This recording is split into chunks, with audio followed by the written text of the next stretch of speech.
Buenas tardes. Buenas tardes a todos, a los presentes, a los que nos están mirando. Gracias le damos en esta tarde a Dios porque podemos nosotros reunirnos nuevamente, escudriñar las Escrituras, a conocer lo que el Señor nos ha dejado, de cómo es que el pueblo de Israel se fue en cautiverio tantos años, 70 años, como nos explicaba nuestro pastor Leandro León, que hoy no está, pero yo sé que él también está orando por nosotros, está intercediendo por nosotros. Él nos confió este tiempo, sabiendo que sobre todo dependemos de la ayuda de Dios, pues es su palabra la que se va a exponer. Gracias le damos al Señor por todos los que están escuchando también, y vamos a hablar un poquito de lo que hace 8 días se habló, para que los que no han visto esto antes puedan ponerse a línea con nosotros. Estuvimos hablando del primer regreso de la cautividad.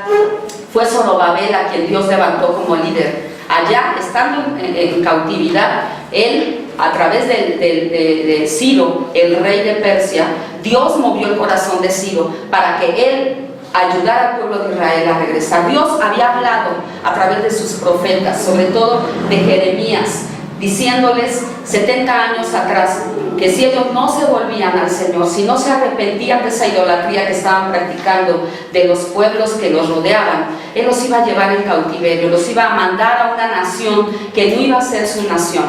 El pueblo no se arrepintió y tuvo que ser llevado cautivo durante tanto tiempo allá. ¿Cómo fue esto? ¿Por qué el Señor lo hizo? Por amor. Lo hizo por amor, por disciplinar a sus hijos, por ayudar a sus hijos a que se dieran cuenta que lejos de su tierra ese Dios todopoderoso no era invocado, no le amaban allá, no lo conocían.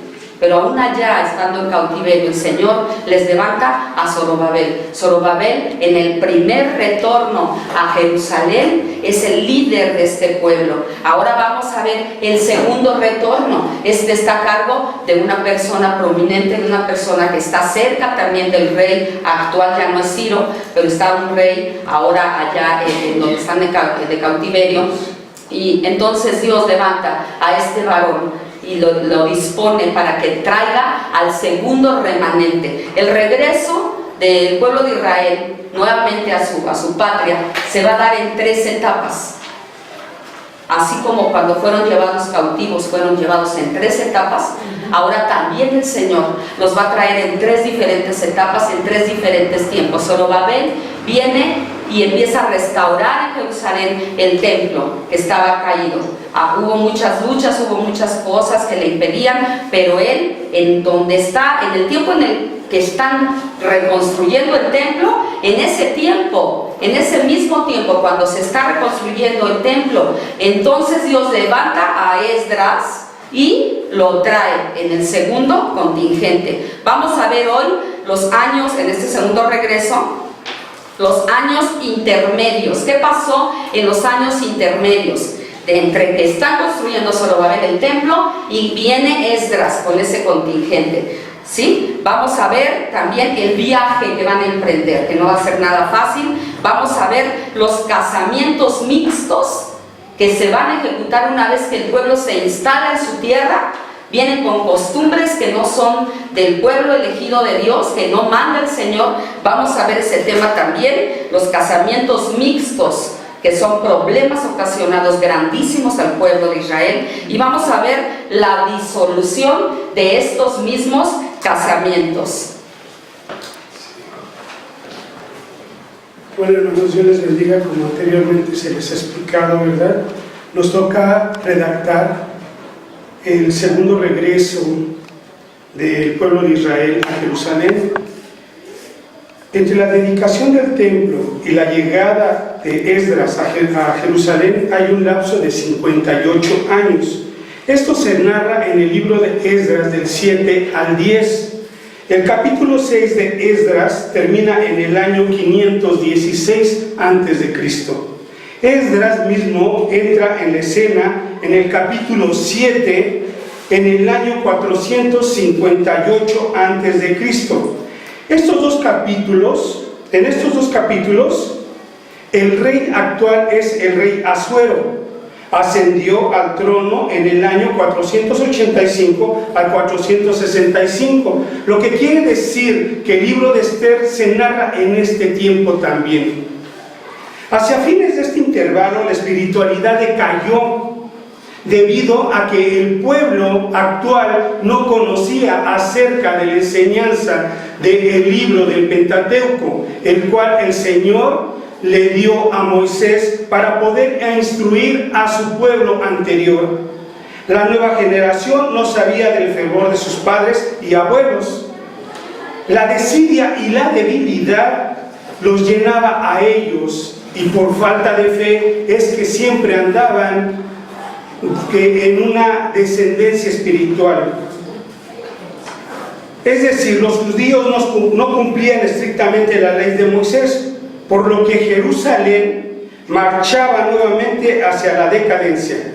Pero Dios tiene misericordia del pueblo de Jerusalén y envía a un amado suyo, en este entonces un escriba erudito en la palabra de Moisés, y lo levanta de tal manera que lo envía al rey Asuero en ese entonces, y va la mano de Dios con él para que el rey Asuero acceda a todas las peticiones que en este momento Esdras le hace al rey Asuero.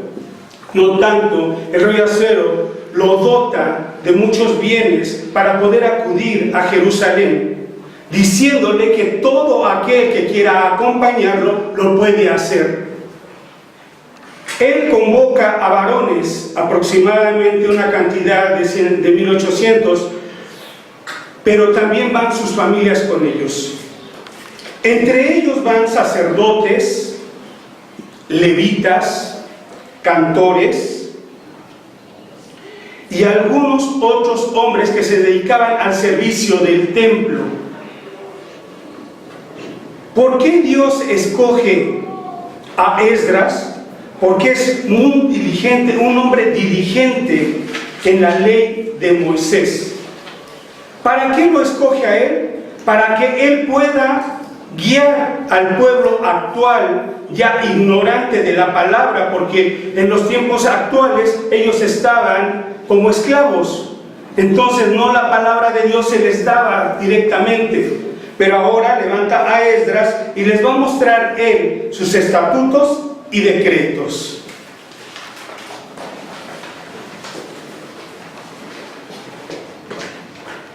Bueno, ahora yo les voy a hablar especialmente de Esdras. Yo quiero empezar con qué significa el nombre de Esdras. El nombre de Esdras significa ayuda de Dios, y es entonces donde vemos que Dios empieza a preparar a este varón para el segundo regreso del pueblo de Israel. Dice, Esdras pertenecía a la línea sacerdotal, o sea, no era cualquier persona, sino era un sacerdote. Había consagrado de su vida a copiar y enseñar las escrituras. Tenemos que tener en cuenta que durante este tiempo, durante los 70 años que estuvieron de esclavos en Persia, se les olvidó el hebreo. Entonces él tuvo que traducir la escritura del hebreo al arameo, ¿sí? Entonces ahí nos podemos dar cuenta que tenía esa gran capacidad. Dice, por su gran habilidad como escriba, era una especie de secretario de asuntos judíos en la corte persa. Por lo tanto, el rey persa lo conocía. Esdras era un hombre de oración y un maestro consecuente que puso por obra la ley de Moisés. ¿Qué quiere decir? Que todo el Pentateuco se los estaba traduciendo y se los estaba enseñando a los que estaban en ese tiempo de esclavos. Dice, al enterarse de la creciente decadencia espiritual de Jerusalén, Dios lo impulsó para que viajara a la ciudad santa e hiciera despertar en los judíos el sentido de la importancia de la ley. Muchos perdieron el propósito a tal grado de que ya tenían una mente de esclavos, ¿sí? Porque ya no, ya ni tenían una relación con Dios, sino que ya estaban sometidos completamente a las costumbres que habían en ese pueblo. La influencia de Esdras fue el factor determinante que hizo de los judíos el pueblo del libro. Esto quiere decir que mucha gente reconoció que este pueblo ya se estaba haciendo famoso por el Pentateuco, que era el que estaba enseñando Esdras. Dice, Esdras se distinguió por poner una atención especial a la ley de Moisés, dando mucho énfasis a su estudio. Desde ese entonces, la nación se caracterizó por su respeto a la ley. Se llama a Esdras escriba diligente de la ley, ¿sí? Quiere decir que él tenía mucho cuidado en no salirse de lo que estaba enseñando, porque no ponía ni de su cosecha, sino que simplemente traducía todo lo que les había dado Dios a Moisés en el Pentateuco. Dice, versado en los mandamientos y el erudito de la ley. Esto lo podemos ver en Esdras 7:6, 11 y 12. Tan profunda fue su influencia sobre Israel que se le puede considerar como un segundo Moisés. Hablando en sentido figurado, llegó al pueblo nuevamente al Sinaí para volver a escuchar la voz tonante a Dios y contemplar su santidad. El secreto de su éxito como maestro se encuentra en Esdras 7:10. Había preparado su corazón para inquirir la ley de Jehová, para cumplirla y para enseñarla. Que Dios nos conceda corazones preparados para poder seguir el camino que Esdras tomó. Entonces la mano de Jehová estará sobre nosotros también.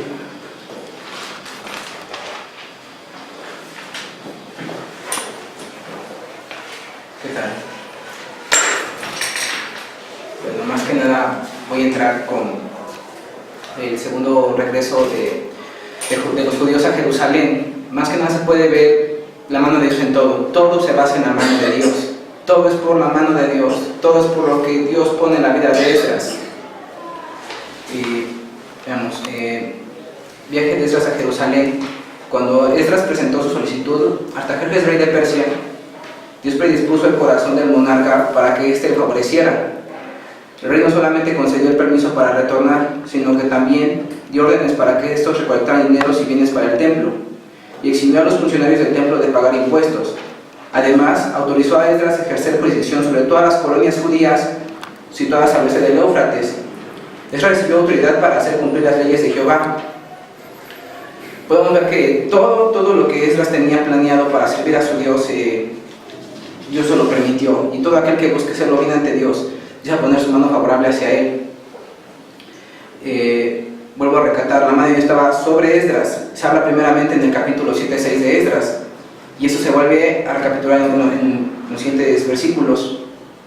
Hay tres razones por las cuales Esdras tuvo permiso en todo de Dios. Esdras había preparado su corazón para estudiar la palabra de Dios, para enseñarla a los demás y para mostrar su lealtad al pueblo. ¿Cuál es el propósito del ministerio? ¿Cuál es el propósito de su vida de Esdras? Su propósito es llevar otra vez a la vida moral y espiritual, volver a restaurarla en la vida del pueblo judío. Pronto congregó a unos 1500 hombres que junto con sus familias se ofrecieron para emprender el largo viaje a Jerusalén. Al ver a los que se habían reunido, pudo notar que no figuraban límites entre ellos. Dado que la restauración había existido en un culto puro, se había prestado especial atención a los sacerdotes y se había descuidado a los levitas. Claro, los sacerdotes es lo más importante. Los sacerdotes es lo que más rango hay en el pueblo judío. Pero Esdras quería dar un servicio total a Dios, un servicio perfecto. Es lo que Dios nos demanda en ocasiones si no hacemos caso. Dar un servicio en el cual hay que agradar a Dios en las mínimas cosas. Ya que también los sacerdotes deseaban un culto que fuera con canciones, coro y músicos. También los sacerdotes necesitaban la ayuda de los levitas, pero esto persuadió unos 250 levitas para que retornaran con sus familias. ¿Por qué proclamó Esdras el himno en Ahava? No había pedido soldados que lo escoltasen durante el trayecto hasta Jerusalén, ya que le habían dado su testimonio al rey acerca del poder de nuestro Dios. Muy pronto los judíos emprendieron el viaje a través del desierto, donde podrían correr peligro, pues habían formado una rica caravana que despertaba la codicia de las hordas beduinas. Infestaban las desoladas regiones de Arabia y Siria. Se calculaba que el oro y plata de los judíos que llevaban en el templo equivaldría más o menos a unos 200.500.000 dólares. Y ahí está otra vez la buena mano de Dios. Estuvo sobre ellos protegidos en el camino durante un largo viaje de 4 meses. No es nada fácil. Al llegar a Esdras les presentó a los sacerdotes nuevos vasos sagrados. Recatemos esta parte. ¿Por qué Esdras mandó ayuno? El ayuno del Antiguo Testamento era para manifestar unidad, abnegación y obediencia a Dios, para buscar su gracia y ayuda y protección y liberación, cuando estaban oprimidos por grandes ansiedades, arrepentimiento, para mostrar remordimiento, cuando se enfrentaban al peligro, la enfermedad y la muerte, cuando le pedían a Dios para el pueblo su renovación. Recordemos que Dios le premia a todos los que con sinceridad ayunan y oran. Es lo más importante en el traslado. Fue donde otra vez la buena mano de Dios tuvo favor sobre el pueblo judío. Además, Esdras les presentó a los sacerdotes nuevos vasos sagrados y otros utensilios para uso del templo. Luego se ofreció un sacrificio y se comunicaron los órdenes artajerjes a los gobernadores de las provincias vecinas, quienes les brindaron ayuda a Esdras y a su gente, cumpliendo así con la palabra del rey.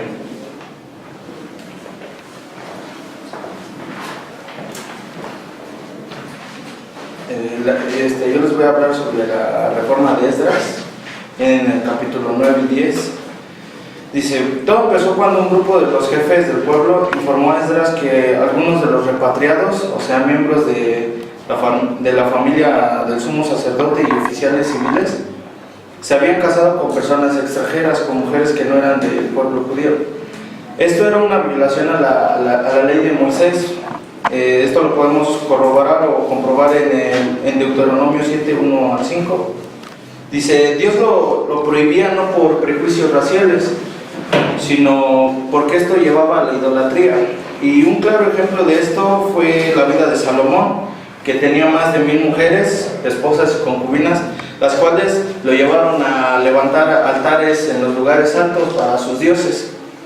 Y regresando al tema, la confesión de los principales apenó grandemente a Esdras, lo cual lo llevó a que rasgara sus vestiduras, se jalara el cabello y se sintiera muy angustiado. Tras esto, Esdras se dio cuenta de que la continuación de la existencia misma del pueblo judío dependía de una reforma inmediata y completa. A la hora del sacrificio oró con corazón quebrantado en el patio del templo, confesando el pecado del pueblo ante Dios. Se identificó íntimamente con ellos. Ante el dolor de Esdras, el pueblo se conmovió y también lloró amargamente. Tras esta situación, Secanías tomó la decisión de expulsar a las mujeres extranjeras.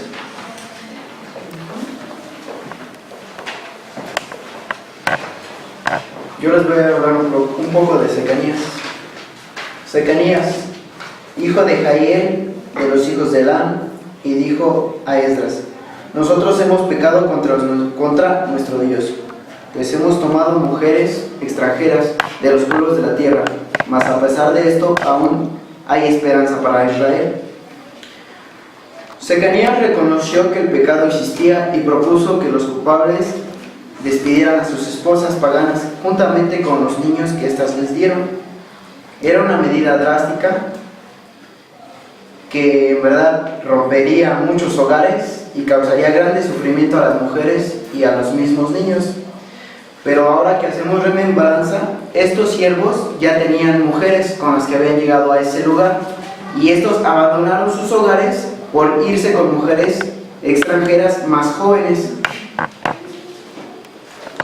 El permitir que los judíos estuvieran unidos con los paganos mediante el matrimonio hubiera significado no solo la desobediencia de los estatutos de Dios, sino también provocar un rápido deterioro a la nación y la pérdida del privilegio de ser el pueblo del pacto. ¿Esto qué quería decir? Que corría peligro el cumplimiento de la profecía mesiánica.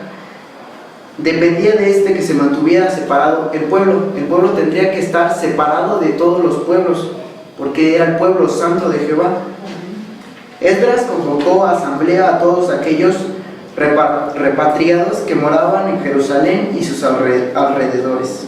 Les dio un plazo de 3 días para que estos llegaran a reunirse en la plaza que estaba al frente del templo. El no reunirse en 3 días traía severas consecuencias, como ser exhortados y perder sus propiedades. Esdras les explicó la gravedad de sus pecados y los exhortó y les dijo que se separasen de sus mujeres paganas. El pueblo presentó su conformidad con la propuesta de Esdras. Esdras en este tiempo, esto se hizo en el mes noveno. Esdras en este tiempo convocó a todos a la plaza, pero como el clima era lluvioso, esto hizo que entorpeciera el plan de Esdras, pero Esdras nombró una comisión de hombres selectos para examinar cada caso de estos hombres, de estos matrimonios ilegales, para que así fueran juzgados y se le diera un juicio conforme a su palabra. Este juicio duró 3 meses.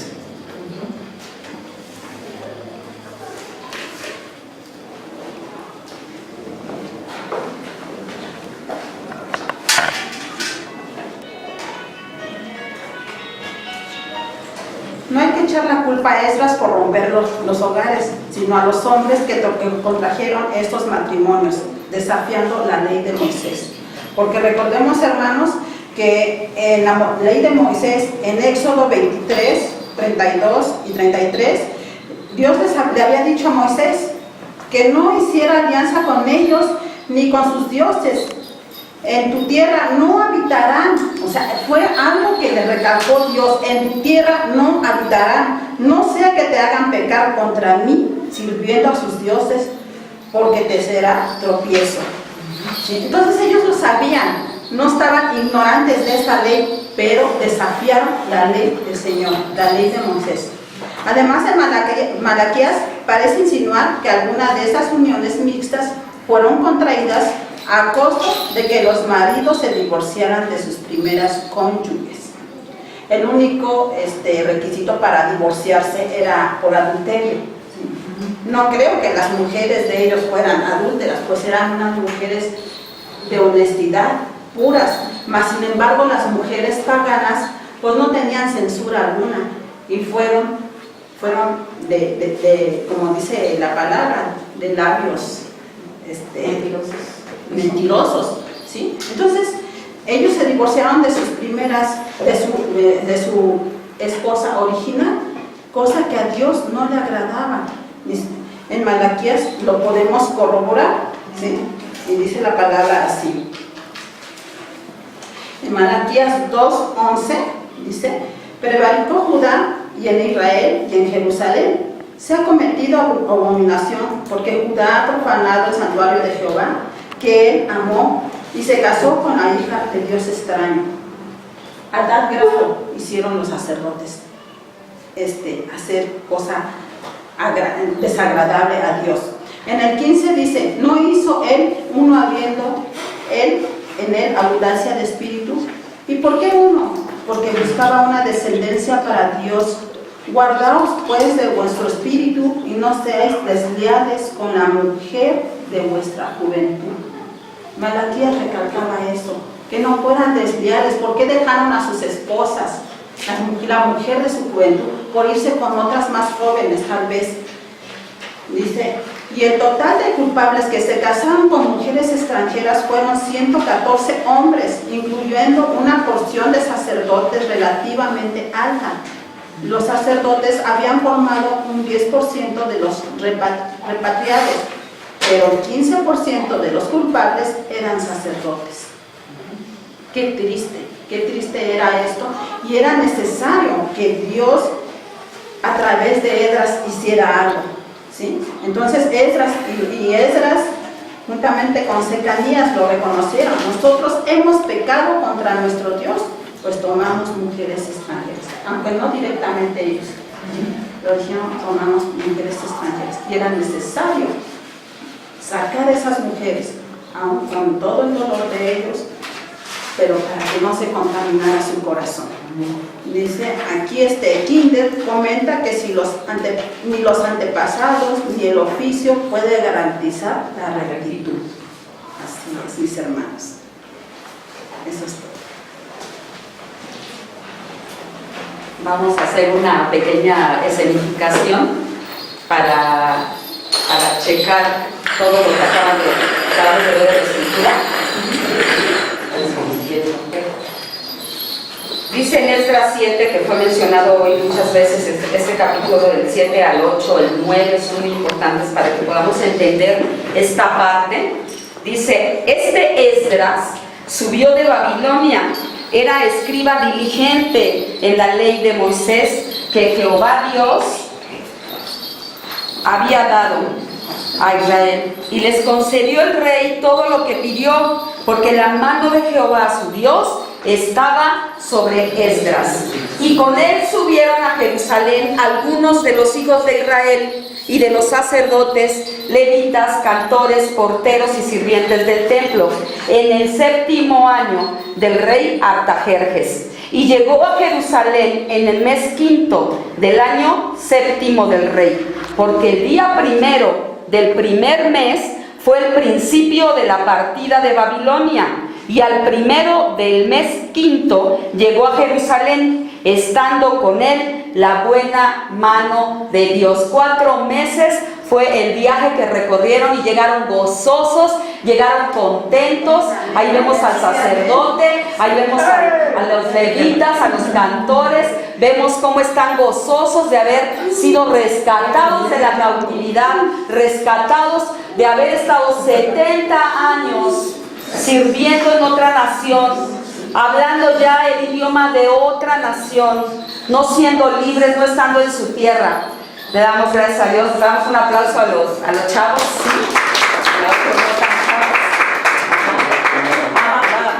Va a hablar, sí, no va a hablar. Ajá. Este es el libro que Dios nos ha dado, hermanos. Fue primeramente puesto en la mano de Moisés en los tiempos de nuestros padres. Y a sus padres les fue bien por seguir sus estatutos y mandamientos. Ahora es nuestro tiempo para que esos estatutos y mandamientos sean cumplidos en nosotros. Porque nuestro Señor nos hará todo lo necesario en aquella tierra. ¿Están listos? ¡Sí!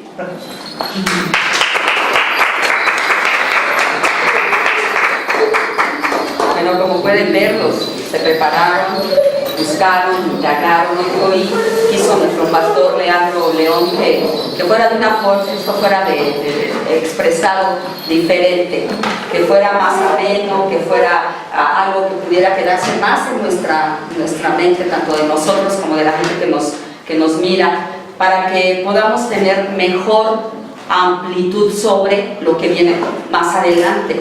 Vamos a seguir viendo a través de nuestro pastor toda la historia después del cautiverio, después de cuando regresan a Israel, y cómo el pueblo vuelve a pecar nuevamente, a fallar nuevamente. Hay un salmo, el Salmo 106, ese salmo de verdad cuando tú lo lees, es escrito por la mano del hombre, pero bajo la unción del Espíritu Santo.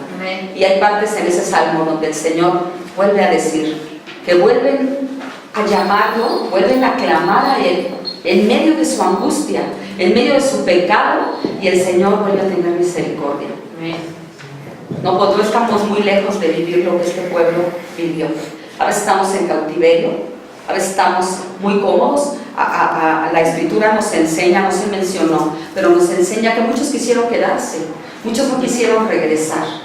Muchos quisieron quedarse allá en la aparente comodidad. A veces el pueblo de Dios, los cristianos, aún nos congregamos, aún decimos que estamos siguiendo el camino del Señor, pero queremos seguir en esa Babilonia, queremos seguir en esa vida doble de pecado y de soy cristiano de domingo, voy todos los días, porque hay gente que va todos los días, pero como dice la Escritura, no les ha amanecido, ¿no?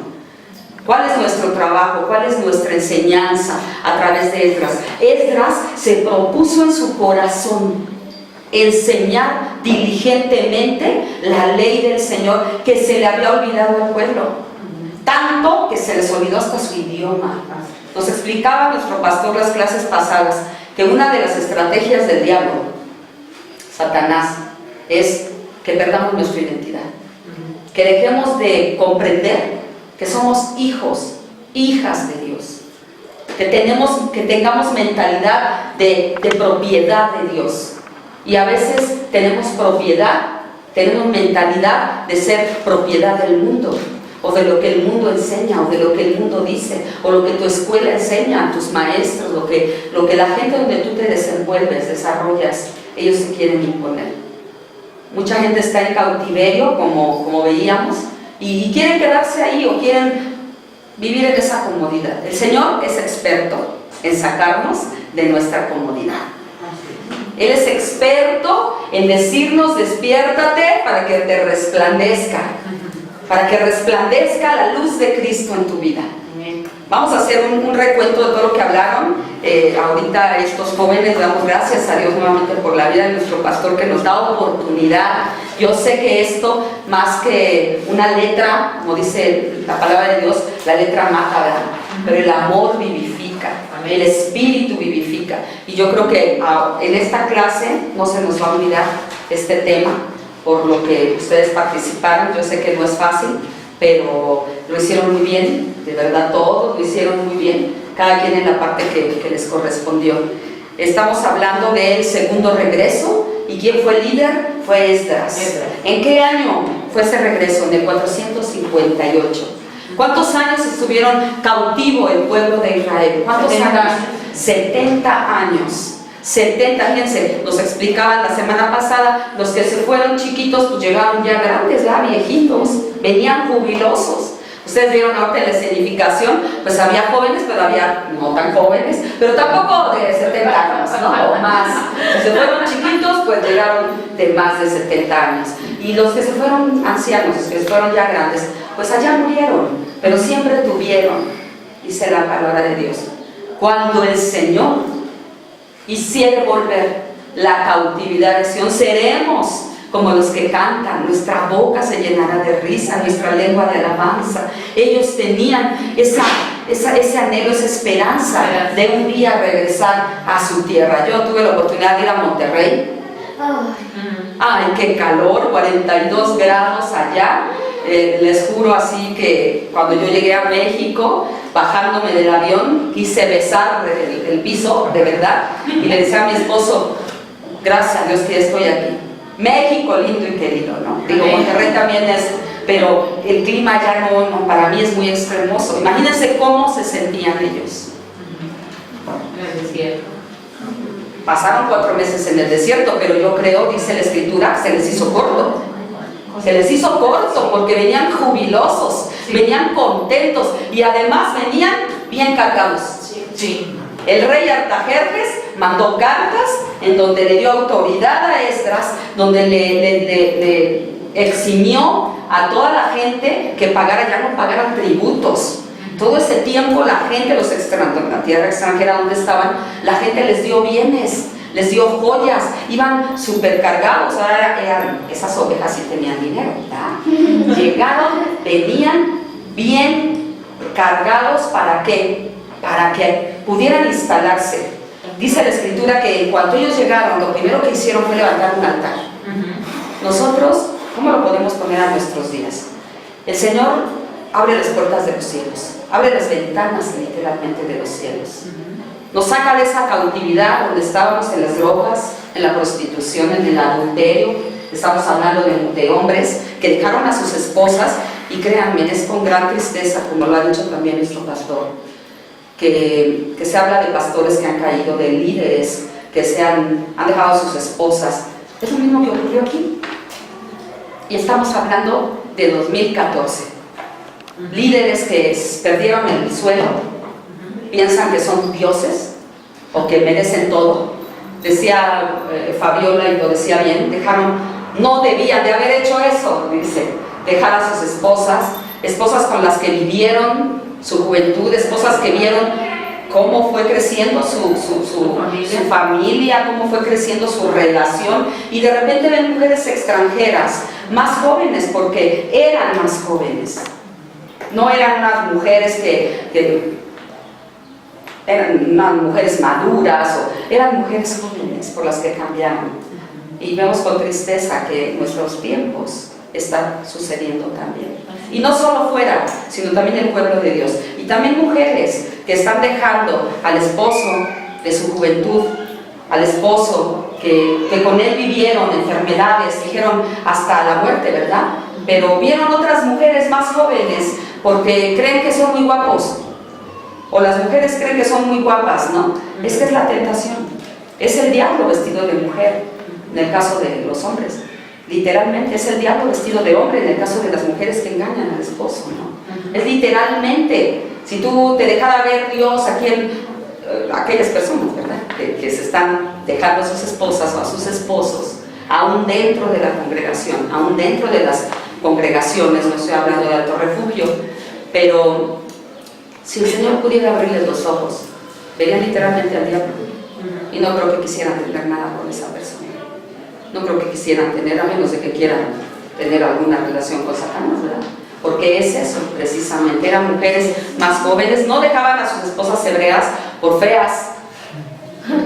No, las dejaban, ¿por qué? Porque Satanás estaba obrando ahí. Pero, ¿qué podemos decir de Esdras? Un escriba, diligente en la ley, presto para enseñar, que dispuso su corazón.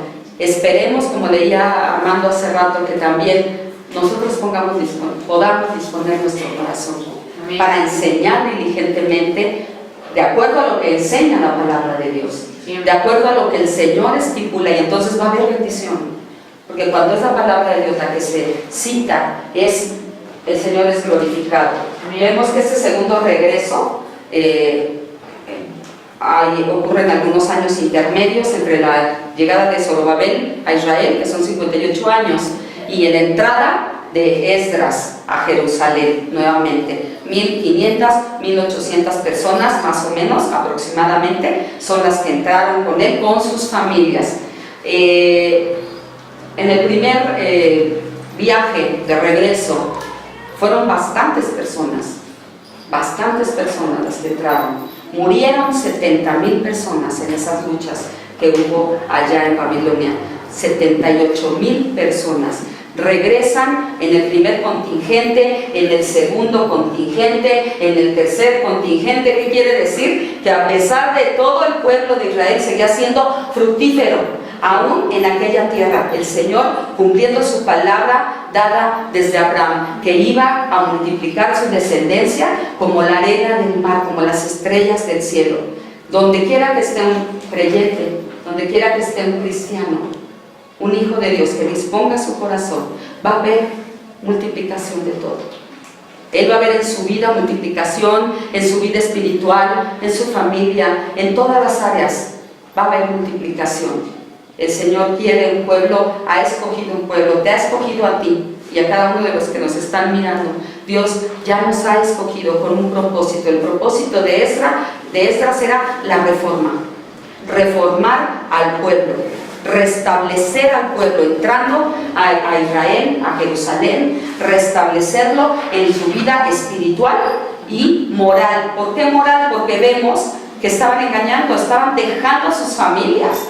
No solo dejaban a sus esposas, dejaban a sus hijos, dejaban a su familia completamente desamparada para irse con mujeres extrañas. ¿Qué hizo el Señor aquí? Levanta a Esdras como levantó a Zorobabel, y después veremos que también levantó a Nehemías. Eso lo vamos a ver dentro de 8 días, si Dios quiere. Tenemos al final también un cuestionario que va a ser para la tarea. Hubo en este segundo regreso, hubo el tema que se estuvo exponiendo a través de los hermanos, fueron los años intermedios, el viaje de regreso, ¿sí? Fue los casamientos mixtos y después la disolución de estos matrimonios, ¿sí? Tenemos un cuestionario que va a ser de tarea y los que escriben, pues ustedes les damos copias, pero a los que están mirando por internet, ellos escriben su cuestionario. Bueno, el cuestionario, el segundo regreso de Esdras. El segundo regreso. Esdras, de capítulo 7 al capítulo 10. Número 1. Entre la dedicación del templo y la llegada de Esdras a Jerusalén hay un lapso o años intermedios. ¿De cuánto tiempo? 2. Hacia fines de este lapso o intervalo había una decadencia espiritual en Jerusalén. ¿Cuáles eran las características que reflejaban los judíos de esta decadencia? ¿Y a quién levantó Dios para hacer volver a su pueblo? 3. Describa brevemente quién era Esdras. 4.